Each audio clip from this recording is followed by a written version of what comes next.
Donald ducks out of another debate while inadvertently confirming he lost the last one. The self-destruction of the Trump campaign and fascist political machine, so thorough and unexpected that it looks intentional, has escalated. They used to be evil and clever, now they are evil and stupid. They used to get the jump on external enemies, now they are being jumped by internal enemies. And Laura Loomer is advising Trump to do all the wrong things, while the last people who had advised him to do all the wrong things, Lindsey Blood in the Streets Graham and Marjorie Barney Rubble Green, have identified the real enemy, Laura Loomer.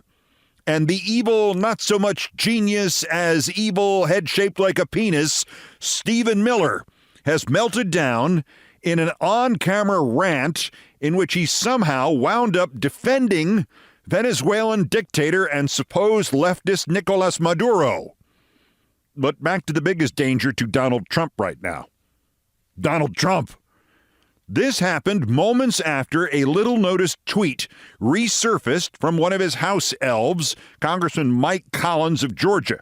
As the debate ended Tuesday night, Collins had written, quote, "You want to know who won? Find out who refuses to do a second debate." Literally within minutes, Trump refused to do a second debate. So burnt out that he reused his line from Wednesday. Trump posted at 3:08 Eastern yesterday, "When a prize fighter loses a fight, the first words out of his mouth are, 'I want a rematch. Polls clearly show that I won the debate.'" They didn't, but of course, were Trump to admit this, I suspect he would die. I mean this literally. If Trump somehow acknowledged his utter failure, the violent self-destruction of his entire ecosystem would be so damaging that he could no longer exist. So then, blah, blah, blah, confuses political asylum with mental asylums again contradicts himself by noting that he insisted on a second debate with Biden, tries to take the one glimmer of an impact he made during his closing statement about problems not solved during this presidency, and then in all caps, so you know he's especially crazy, today, quote, "There will be no third debate!" Exclamation point. What was that Mike Collins quote again? "You want to know who won? Find out who refuses to do a second debate?" That's Congressman Mike Collins, who 36 minutes after Trump was shot at in Butler, Pennsylvania, by another MAGA Republican gun nut on July 13th, had posted, quote, "Joe Biden sent the orders."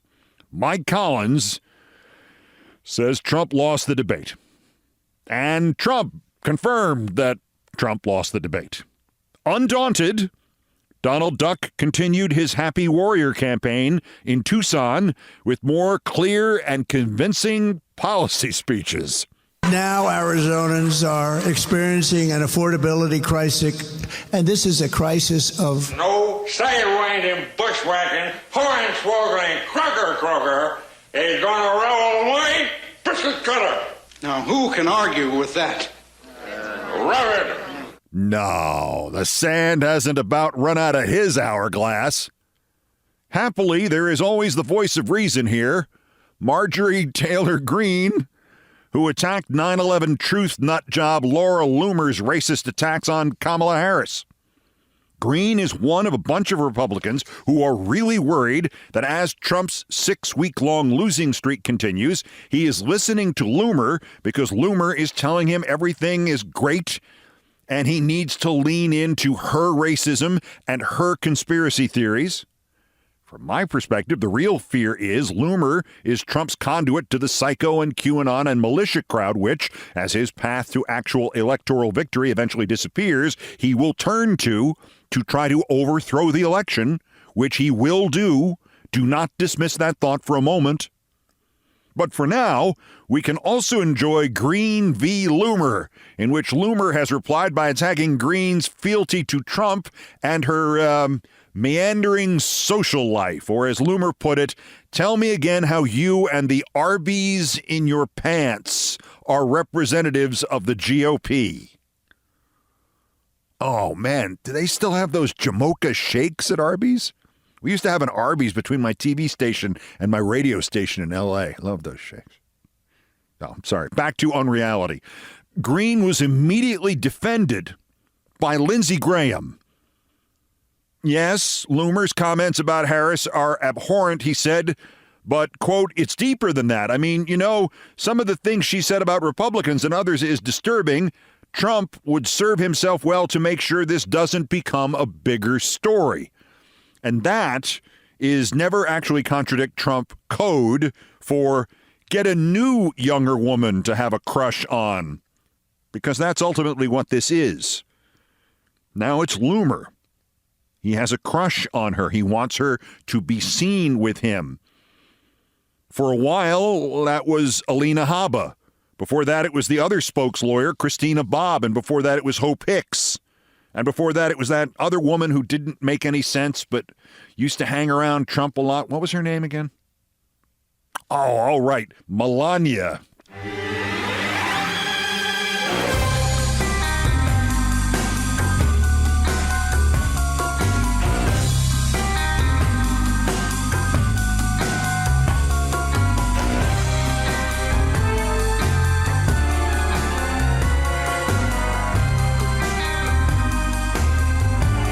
Happened to Melania? The post-debate polls are coming in now, and they are strong but not spectacular, but there actually is an excellent observation on that from Nate Silver. Seriously? The numbers first. Morning Consult, which has consistently shown Harris up by 4 or 3, now has her up nationally by 5 in polling it claims was done entirely the day after the debate. Ipsos did a poll for Reuters, some of which wasn't taken until yesterday, and it is also Harris up by 5. Just as interestingly, Ipsos asked Republicans who won the debate. Only 53% of them could swallow hard enough to say Trump did, though 31% hid behind no one won. There are no winners here. We are all in this together. YouGov showed no change in its poll, Harris plus 4, but it found out that only 35% of viewers total thought the moderators had been unfair to Trump. That means a lot of Republicans didn't. If you were expecting Harris's performance to give her a double-digit lead by now, that is where, I'm actually saying this, Nate Silver's insight is not merely reassuring, but instructive. When a candidate wins a debate, he writes, some of the benefit comes not immediately, but when they get strong news coverage for several days afterward, or when voters who didn't watch the debate in real time see clips or memes or discussions of the debate. The debate got 65 million viewers, a strong number, but our model is projecting November turnout to be somewhere between 150 million and 165 million voters. And most of those voters will probably see or hear something about the debate eventually. That means Harris's gains, if she has them, aren't likely to be fully realized for a few days. That's such a good observation that even Nate couldn't resist saying so. He rescued that from behind his own paywall. He posted it and he added, "This is a particularly important point, IMO," which is the pollster equivalent of Bill Murray years ago on SNL doing a filmed weekend update report from a story, signing it off while on camera, then cutting to himself in the studio at the anchor desk and saying, "Thanks, Bill. Great report." Of course, it is a particularly important point. Damn it. While we are technically inside the legal segment, and you can tell we are, I played the legal theme. Okay, Liz Cheney, I was fine with. She didn't jump on some sort of anti-Trump bandwagon. She co-captained the January 6th committee. I don't care if she hates me. I respect her. Her father endorsing Kamala Harris, was a little tougher. But Bush wouldn't, so I guess I have to respect that too. But now, jumping on the KAMALA bandwagon, Alberto Gonzales. Alberto Gonzales, Trump's dumbest attorney general, the waterboarding and invasion of privacy one.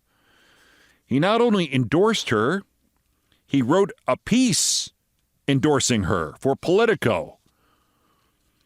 I will give him this, that he could write an entire article was a pleasant surprise to me. Now, this is legal stuff of value. How best to prevent another January 6th? Well, prepare for the next January 6th.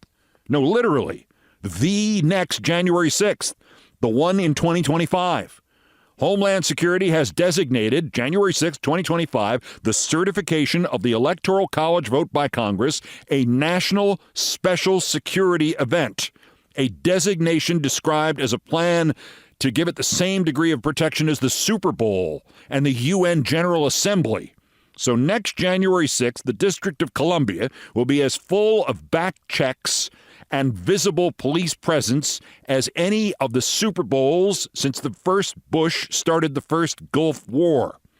And that will be combined with the maddening frozen zones and street shutdowns that make UN General Assembly Week the time that all New Yorkers of all vintages ask themselves the same question. Why the F do I still live in this place?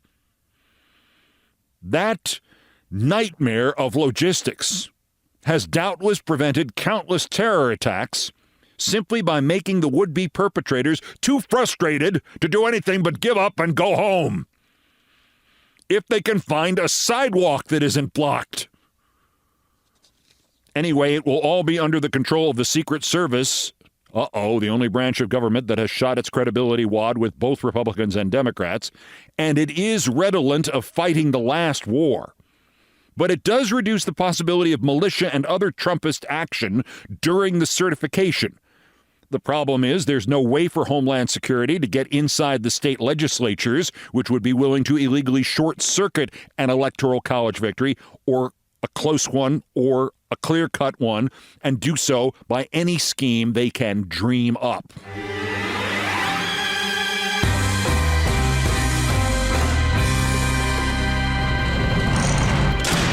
With the reminder that it took exactly 1 week from the main cultural message of the Trump campaign to go from liberals love their cats too much to liberals let immigrants eat your cats, there is this.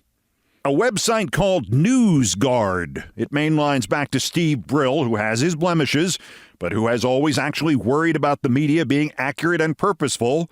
It has a reality check feature, and two of its writers, Sam Howard and Jack Brewster, have a really good post-mortem on how the crackpot urban legend of immigrants eating cats in Springfield, Ohio, went from the same internet neighborhood in which alligators not only occupy the subways of New York, but actually operate the trains themselves. From there, it jumped right to a presidential debate. While referring you to the site, NewsGuardRealityCheck.com, let me purloin a couple of graphs. NewsGuard identified and tracked down the two people central to the claim, Erica Lee, the Springfield resident who wrote the original Facebook post, and Kimberly Newton, the neighbor who had provided her with a third-hand account of the rumor, making Lee's social media post a fourth-hand account. The alleged acquaintance cat owner, Newton's friend, Newton, and Lee, who posted it on Facebook. Continuing, in exclusive interviews, NewsGuard spoke both with Lee, a 35-year-old hardware store worker who has lived in Springfield for 4 years, and Newton, her neighbor and a 12-year resident of Springfield.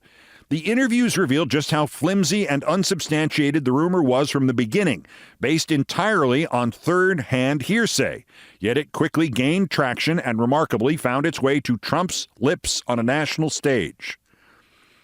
Quote, I'm not sure I'm the most credible source because I don't actually know the person who lost the cat, Newton said about the rumor she had passed on to her neighbor, Lee, the Facebook poster. Newton explained to NewsGuard that the cat owner was an acquaintance of a friend and that she heard about the supposed incident from that friend who in turn learned about it from, quote, a source that she had. Newton added, I don't have any proof. That adds up to 3 people with no first-hand knowledge of the allegedly victimized cat. Newton's friend, Newton, and then her neighbor Lee. Or perhaps it's 4 people if we count the source that Newton says her friend relied on.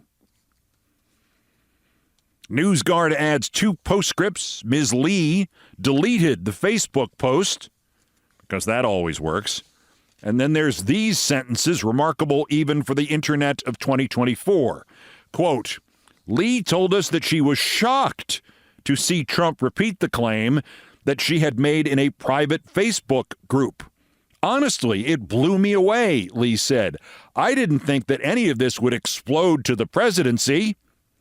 Lee described herself to NewsGuard as a Democrat who supports Donald Trump. Here we go.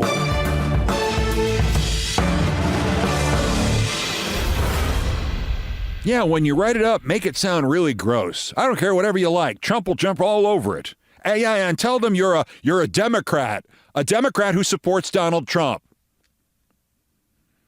Also of interest here, I mentioned earlier that the mask has come off the little worm who has most adroitly exploited Trump's most rabid anti-immigrant, anti-Latino, anti-humanity instincts. If you have not heard Stephen Miller actually being, eaten alive by an actual immigrant, a reporter from a television network from Colombia, who only wanted to know why Miller and Trump believed the crime statistics promulgated by a crooked dictator like Maduro of Venezuela. If you haven't heard it, stand by for news. It was entered into the worst person's competition, and I don't want to blow the suspense here or affect the gambling, but it did very, very well. That's next. This is Countdown. This is Countdown with Keith Olbermann.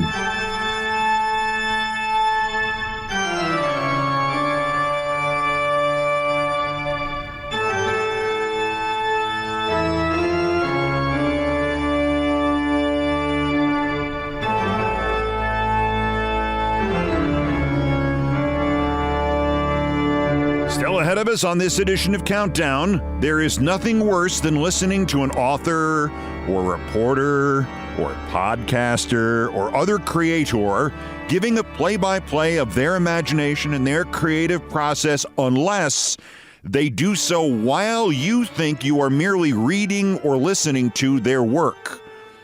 Such it is in this week's Fridays with Thurber. Only if you are warned will you notice that he is describing his process in the story of how an overheard remark could blossom into a self-satirical spy story. Coming up next. First, there are still more new idiots to talk about. The daily roundup of the miscreants, morons, and Dunning-Kruger effect specimens who constitute today's worst persons in the world. The bronze, worse, Sarah Isgur of ABC News. Yes, the network did a great job at the debate, and yes, it can also be simultaneously true that they still employ this idiot as an on-air political analyst and commentator, even though she is actually just another Trump lawyer waiting to get back into power. We had one of those metaphysical right and wrong debates on social media. It was a variation on the trolley track thing. This is about returning not the trolley, but the shopping cart at the supermarket parking lot, and how there's no emergency and there's no law that says you have to do it and nobody's life depends on it, but whether or not you should return the cart anyway, just as a service to mankind, like picking up trash on the street while you're already bending over to tie your shoe or something. I'll spare you the whole debate. It went on for days. But Sarah Isgur was enraged by this, particularly by the conclusion that returning the supermarket cart is easy and it is a sign of being a good person. Not to Sarah Isgur. I can't effing stop thinking about the shopping cart theory, goes the original post, and there are illustrations, and there's a whole 4-paragraph explanation about how it's the right thing to do, even though no one will catch you not doing it, and she retweeted it. Written by someone, most likely a man, who has never had 2 babies at the grocery store in the summer. You had your babies in the grocery store? I'm at the nail salon. I'm at the grocery store. I'm at the combination nail salon and grocery store. I'm sorry, I got sidetracked into Instacart commercial. Written by someone, most likely a man, who has never had 2 babies at the grocery store in the summer. You can't carry both and push the cart. You can't leave them in the car and return the cart. Well, Sarah Isgur had backs and forths with many others who insisted, you know what? They had somehow managed to put the cart back despite having 2 babies in arms at the supermarket, and they noted, how in the hell did you get your 2 kids out of your car and into the shopping cart in the first place if you found it physically impossible to get them out of the cart and into the car without leaving them in a hot car for 90 minutes or however long it took you to put the shopping cart back? This exchange was then reposted by someone who noted the irony atop the idiocy here. From Sarah Isgur's Wikipedia page, quote, while serving in the Justice Department, Isgur represented the Trump administration by defending the family separation policy, as well as Executive Order 13769, known as the Trump travel ban. Her job was to punish parents trying to keep their babies with them. Punchline here, Sarah Isgur deleted her post, but screenshots are forever, and apparently her cushy job pretending to be neutral at ABC News is too. And we'll get back, by the way, to the Trump family separation policy in just a moment. But first, the runner-up, worser, Rachel Campos Duffy, possibly the stupidest person on Fox News. And remember, Fox News not only has a Jesse Waters show, it has 2 Jesse Waters shows, and it has 2 Greg Gutfeld shows, and Rachel Campos Duffy may still be dumber than both of them. Campos Duffy is like the backup weekend morning co-host or something, and she's just discovered a conspiracy because the New York Post wrote this. How come I didn't know debate moderator Lindsay Davis was Kamala's AKA sorority sister till today? Not right. There's no way ABC would let a Trump frat bro moderate last night's debate. How come you didn't know something? Because you're less informed than the average cat in Springfield, Ohio? Maybe. Also, Trump frat bros moderating the debate, they would be against Trump. They went to school with him. Anyway, Kamala Harris is 59 years old, and she attended Howard University, where she was a member of a sorority called Alpha Kappa Alpha, AKA. She graduated in 1986. Lindsay Davis of ABC News is 46 years old. She went to the University of Virginia, where she was in the sorority called Alpha Kappa Alpha, and she graduated in 1999. So there is a vague link between them. 13 years and 120 miles separated, of course. But saying that's somehow relevant to whether or not they should be debate moderator and debater? This is crazier than saying that because I graduated from Cornell and took multiple classes in the Arts and Sciences College there before I graduated in 1979, I am automatically in a political conspiracy with somebody else who graduated from Cornell and took multiple classes in the Arts and Sciences College there before I graduated, or before she graduated in 1984. And that person was a fellow alum of the university named Ann Coulter. I don't think Ann Coulter and I are in a conspiracy just because we went to the same university. Same sorority. My God, what world do you live in? By the way, Rachel Campos Duffy got her job after being on one of the last of those old MTV The Real World fake reality shows. One of her co-stars was a guy named Sean Duffy. She married him. He ran for Congress. And suddenly, after 20 years on the fringes of TV and tryout after tryout after tryout on The View, she got hired by Fox. And she's on there every weekend. But it's Kamala Harris who's getting favors or something because she was like in the same fraternity in a different century or sorority, or I don't know what it was. It's supposed. I'm totally lost by what this woman thinks the connection is between Lindsay Davis and Kamala Harris. How come you didn't know this, Rachel Campos Duffy? Because you're a moron. But our winner, back to the family separation policy, Stephen Miller. You know Stephen Miller. He's the lack of brains behind Trump. If you wonder if Trump ever outsources his rage and racism and hatred and racism and rage and racism. Wonder no more. If you have not seen this video, please look it up.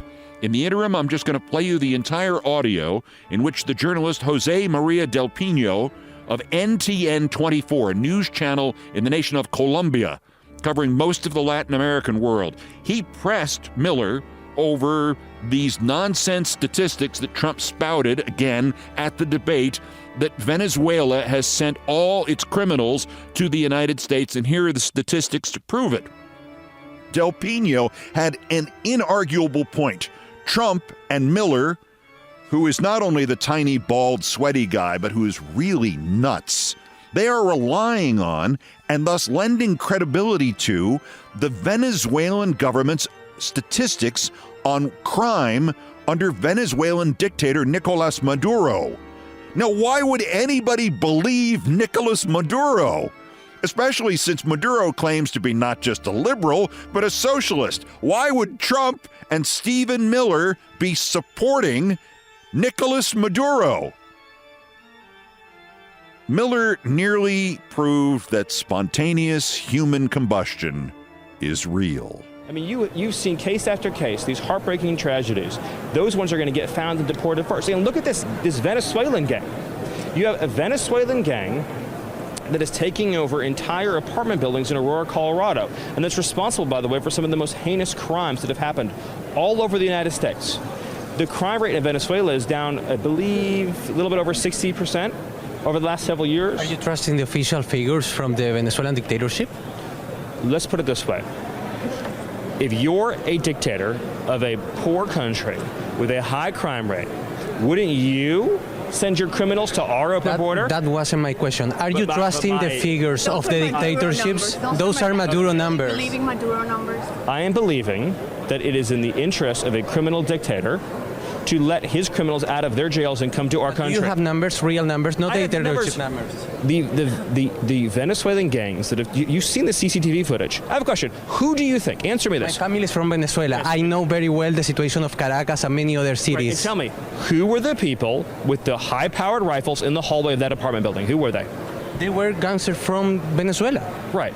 No American community. But I was asking to you about figures, numbers, what I'm saying facts. to you is the facts are the dead bodies. The facts are... You said that Caracas has a lowest crime rate than the USA. The facts are the mutilated bodies. The facts are the people in the morgues that are dead. I was asking you about Caracas and the numbers in Caracas. Are you trusting the numbers of the dictatorship? I am trusting the fact that Kamala Harris is letting illegal immigrants into this country who are raping and murdering children. I had been very respectful. Why are you yelling? Do you know who Jocelyn Ungary is? Do you know who she is? Do you know how many people is experiencing violence in Caracas? Who is she? Who is Laken Riley? Why are you yelling again? Because I'm yelling because children are being raped and murdered. I was just asking for figures, and you have not replied to me about those figures. Murdered. Do you know who Kayla Hamilton is? Do you trust the numbers of Nicolas Maduro? I'm asking again. I trust a ruthless dictator will empty his prisons and send their criminals to our country. So you trust his numbers? The most dangerous gang in Venezuela is now... You trust Nicolas Maduro? I trust that he does not want his criminals to be... So you believe in his numbers? I believe he's sending his criminals to our country. And do you think that the crime rate in Venezuela have decreased? Do you not believe the law enforcement reports of Venezuelan gangs in this country? I was asking for the Venezuelan government figures, not the figures here. Are Venezuelan gangs in this country or not? Yes or no? What are the figures that you say to say that in Caracas the number is lower than in the USA? Are Venezuelan gangs in this country or not? So you don't have numbers? You know who has numbers? The Department of Homeland Security. You can ask Mayorkas for numbers. You can ask the Director Wray for the numbers. Sir, I'm telling you. You said that in Venezuela the crime rate is lower than the USA. Yes, because what are your numbers? That's my question. Because the criminals are here now.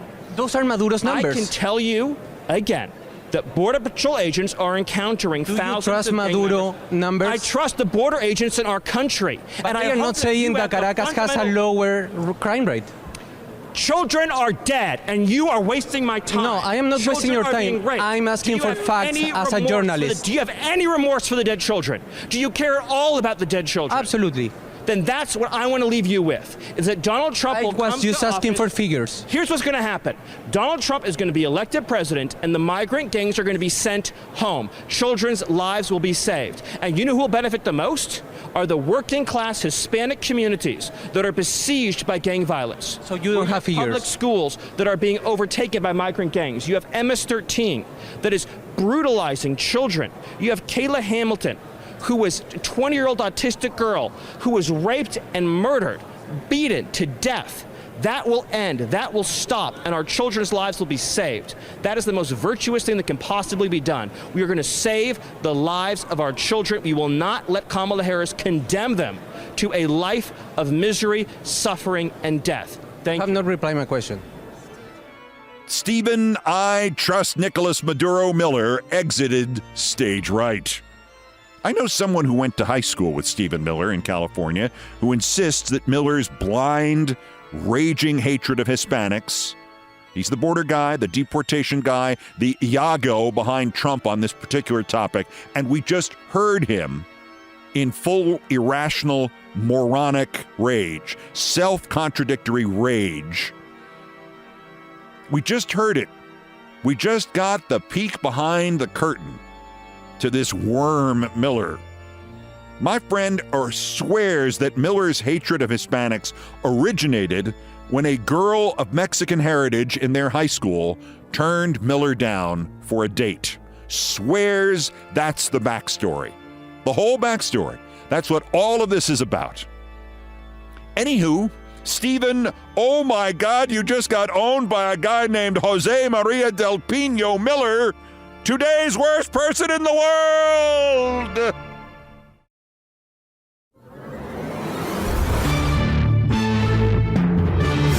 To the number one story on the countdown, and it is Fridays with Thurber, and thus the number one story on the countdown is Fridays with James Thurber. Many of the great writers' great stories, the short stories, the fables, have great meaning or symbolism, and some of them are just great fun. Let me give you one of the latter from the Thurber Carnival. It will explain itself fairly quickly. The Lady on 142 by James Thurber. The train was 20 minutes late, we found out when we bought our tickets, so we sat down on a bench in the little waiting room of the Cornwall Bridge station. It was too hot outside in the sun. This midsummer Saturday had got off to a sulky start, and now, at 3 in the afternoon, it sat, sticky and restive, in our laps. There were several others besides Sylvia and myself waiting for the train to get in from Pittsfield. An older woman who fanned herself with the Daily News, a young lady in her 20s reading a book, a slender, tanned man sucking dreamily on the stem of an unlighted pipe. In the center of the room, leaning against a high iron radiator, a small girl stared at each of us in turn, her mouth open, as if she had never seen people before. The place had the familiar, pleasant smell of railroad stations in the country, of something compounded of wood and leather and smoke. In the cramped space behind the ticket window, a telegraph instrument clicked intermittently, and once or twice a phone rang and the station master answered it briefly. I couldn't hear what he said. I was glad on such a day that we were going only as far as Gaylordsville, the third stop down the line, 22 minutes away. The station master had told us that our tickets were the first tickets to Gaylordsville he'd ever sold.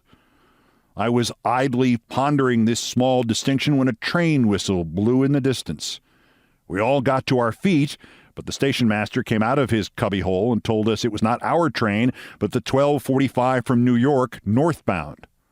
Presently, the train thundered in like a hurricane and sighed ponderously to a stop.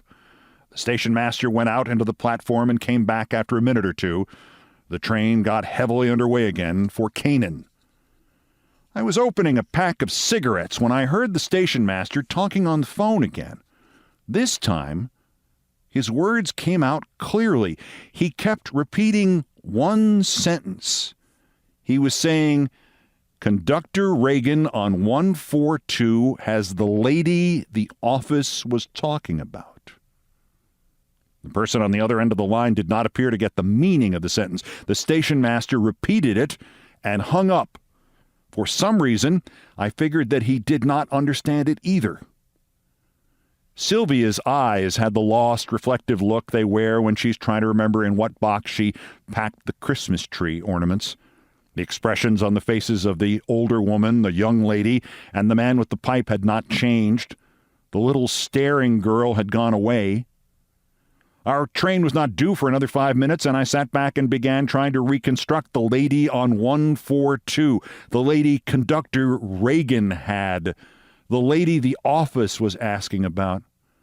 I moved nearer to Sylvia and whispered, "See if the trains are numbered in your timetable." She got the timetable out of her handbag and looked at it. 142, she said, is the 12:45 from New York.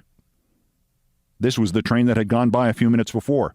"The woman was taken sick," said Sylvia. "They're probably arranging to have a doctor or her family meet her." The older woman looked around at her briefly. The young woman who had been chewing gum stopped chewing. The man with the pipe seemed oblivious. I lighted a cigarette and sat thinking. "The woman on 142, I said to Sylvia, flatly, "might be almost anything, but she is definitely not sick." The only person who did not stare at me was the man with the pipe. Sylvia gave me her temperature-taking look, a cross between anxiety and vexation. Just then, our train whistled and we all stood up. I picked up our 2 bags, and Sylvia took the sack of string beans we had picked up for the Connells. When the train came clanking in, I said in Sylvia's ear, "He'll sit near us. You watch." "Who? Who will?" she said. "The stranger," I told her. "The man with the pipe." Sylvia laughed. "He's not a stranger," she said. "He works for the Breeds." I was certain that he did not work for the Breeds. Women like to place people. Every stranger reminds them of somebody. The man with the pipe was sitting 3 seats in front of us across the aisle when we got settled. I indicated him with a nod of my head. Sylvia took a book out of the top of her overnight bag and opened it. "What's the matter with you?" she demanded. I looked around before replying. A sleepy man and woman sat across from us. 2 middle-aged women in the seat in front of us were discussing the severe, griping pain one of them had experienced as a result of inflamed diverticulitis. A slim, dark-eyed young woman sat in the seat behind us. She was alone. "The trouble with women," I began, "is that they explain everything by illness. I have a theory that we could be celebrating the 12th of May or even the 16th of April as Independence Day if Mrs. Jefferson hadn't got the idea her husband had a fever and put him to bed." Sylvia found her place in the book. "We've been all through that before," she said. "Why couldn't the woman on 142 be sick?" "That was easy," I told her.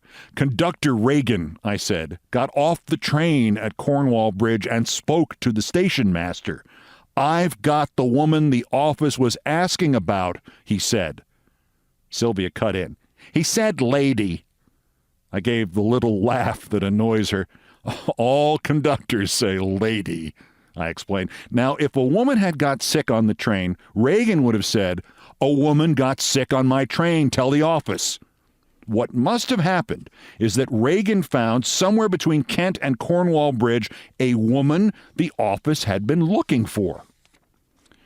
Sylvia did not close her book, but she looked up. "Maybe she got sick before she got on the train and the office was worried," said Sylvia. She was not giving the problem close attention. "If the office knew she got on the train," I said patiently, "they wouldn't have asked Reagan to let them know if he found her. They would have told him about her when she got on." Sylvia resumed her reading. "Let's stay out of it," she said. "It isn't any of our business." I hunted for my chiclets, but couldn't find them.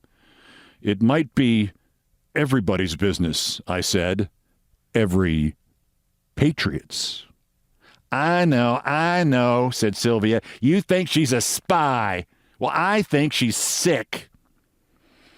I ignored that Every conductor on the line has been asked to look out for her. I said, Reagan found her.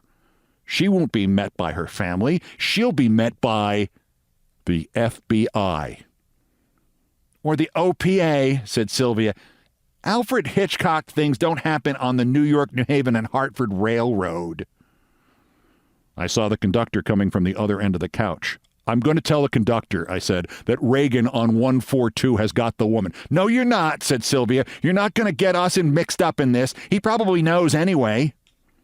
The conductor, short, stocky, silver-haired, and silent, took up our tickets.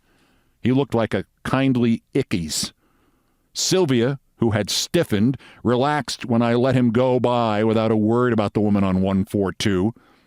He looks exactly as if he knew where the Maltese falcon is hidden, doesn't he? Said Sylvia with the laugh that annoys me. Nevertheless, I pointed out, you said a little while ago that he probably knows about the woman on 142. If she's just sick, why should they tell the conductor on this train? I'll rest more easily when I know that they've actually got her. Sylvia kept reading as if she hadn't heard me.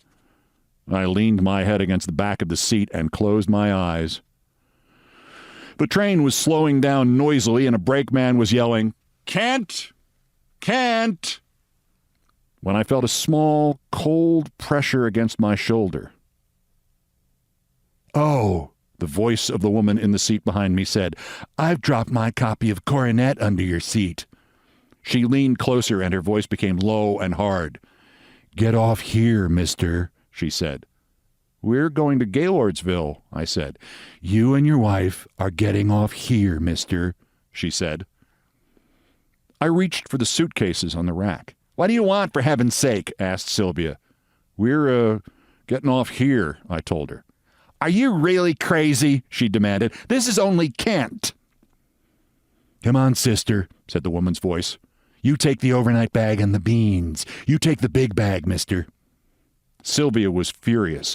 "I knew you'd get us into this," she said to me, shouting about spies at the top of your voice. That made me angry. "You're the one who mentioned spies," I told her. "I didn't." "You kept talking about it and talking about it," said Sylvia.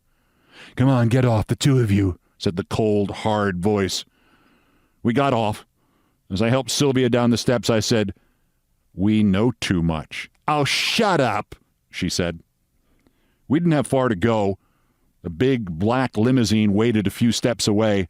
Behind the wheel sat a heavy-set foreigner with cruel lips and small eyes. He scowled when he saw us. "The boss don't want nobody up there," he said. "It's all right, Carl," said the woman. "Get in," she told us. We climbed into the back seat. She sat between us with the gun in her hand. It was a handsome, jeweled Derringer. "Alice will be waiting for us at Gaylordsville," said Sylvia, "in all this heat." The house was a long, low, rambling building reached at the end of a poplar-lined drive. "Never mind the bags," said the woman. Sylvia took the string beans and her book, and we got out. 2 huge mastiffs came bounding off the terrace, snarling. "Down, Mata," said the woman. "Down, Pedro." They slunk away, still snarling.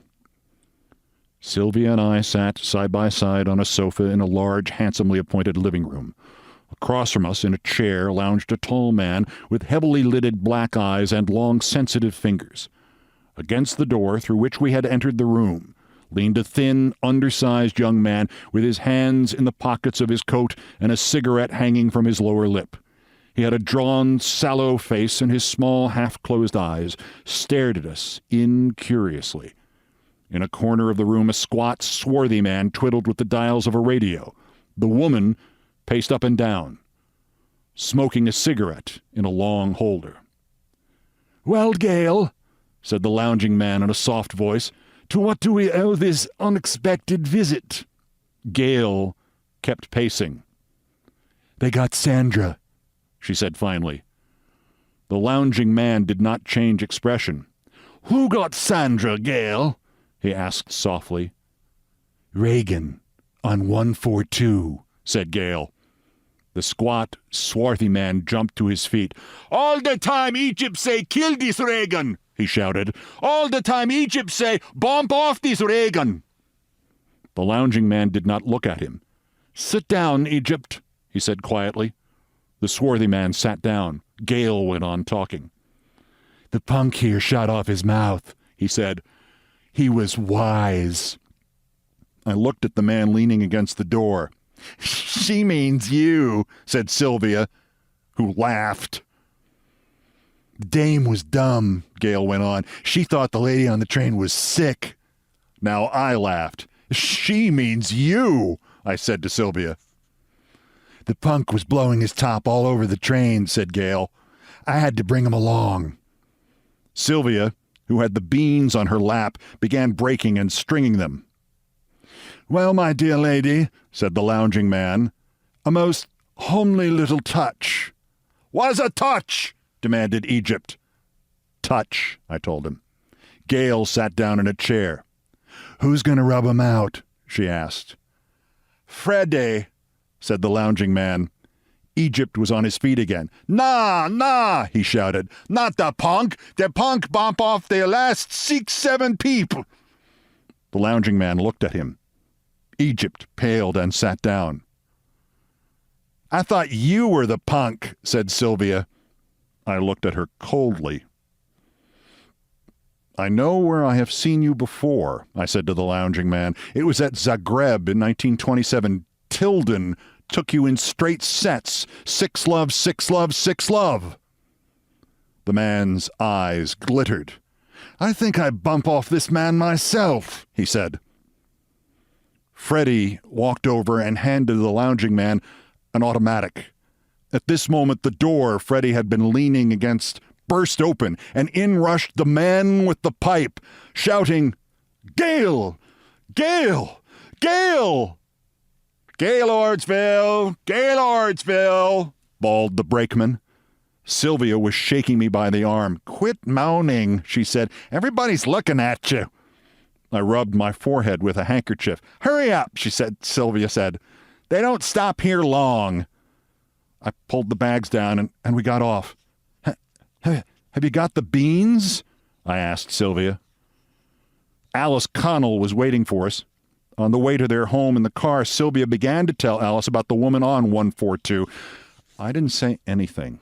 "He thought she was a spy," said Sylvia. They both laughed. "She probably got sick on the train," said Alice. "They were probably arranging for a doctor to meet her at the station." "That's just what I told him," said Sylvia. I lighted a cigarette. "The lady on 142, I said firmly, was definitely not sick. "Oh, Lord," said Sylvia. "Here we go again." The Lady on 142 by James Thurber.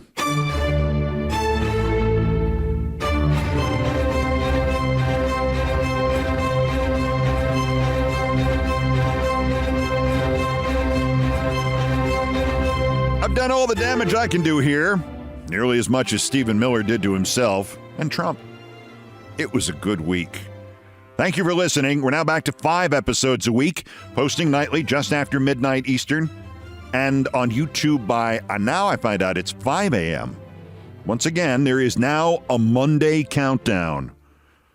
Brian Ray and John Philip Chanel, the musical directors of Countdown, arranged, produced, and performed most of our music. Mr. Chanel was the one handling the orchestration and the keyboards. Mr. Ray was on the guitars, bass, and drums, and it was produced by TKO Brothers.